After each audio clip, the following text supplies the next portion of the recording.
My name is Riley Gaines. I'm a recent graduate from the University of Kentucky, where I was on the women's swim team. I proudly finished my career as a 12-time NCAA All-American, a 5-time SEC champion. I am one of the fastest 200 butterflyers of all time. But on March 17th of last year, my teammates and I and other female swimmers from universities around the country were forced to compete against a biological male named Leah Thomas.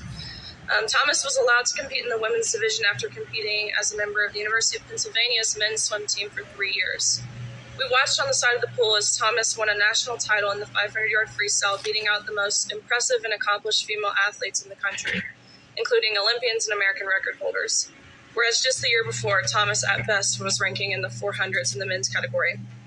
The next day, Thomas and I raced in the 200 freestyle, which ended up in a tie. We went the exact same time down to the 100th of a second. Having only one trophy, the NCAA told me that I would go home empty-handed and this trophy would go to Thomas. And when I questioned this, the NCAA told me that Thomas had to hold it for photo purposes. I was shocked. I felt betrayed and belittled, reduced to a photo op. But my feelings didn't matter. What mattered to the NCAA were the feelings of a biological male. In 1972, Congress enacted Title IX to end unjust sex discrimination in all aspects of education, including college athletics. But by allowing Thomas to displace female athletes in the pool and on the podium, the NCAA intentionally and explicitly discriminated on the basis of sex. Although the NCAA claimed it acted in the name of inclusion, its policies in fact excluded female athletes. But that is not all. In addition to being forced to give up our awards, our titles, and our opportunities, the NCAA forced female swimmers to share a locker room with Thomas, a 6'4", 22-year-old male who was fully intact with male genitalia. Let me be clear. We were not forewarned. We were not asked for our consent, and we did not give our consent.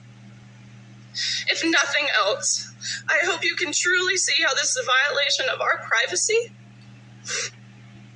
and how some of us have felt uncomfortable, awkward, embarrassed, and even traumatized by this experience. I know I don't speak for everyone. It's impossible to speak for everyone, but I can attest to the tears that were shed on that pool deck by these poor 9th and 17th place finishers who missed out on being named an All-American by one place. And I can attest to the extreme discomfort in the locker room when you turn around and there's a male watching you undress while exposing himself. I can attest to the anger and frustration from these girls who had worked so hard and sacrificed so much to get to this point. Unfortunately, our experiences are not unique. The number of female athletes who have been denied opportunities, again, traumatized or hurt by policies that claim to be promoting inclusion, is growing at an alarming rate around this country. It's simply unacceptable, and the integrity of women's sports is lost. Thank you. Thanks so much.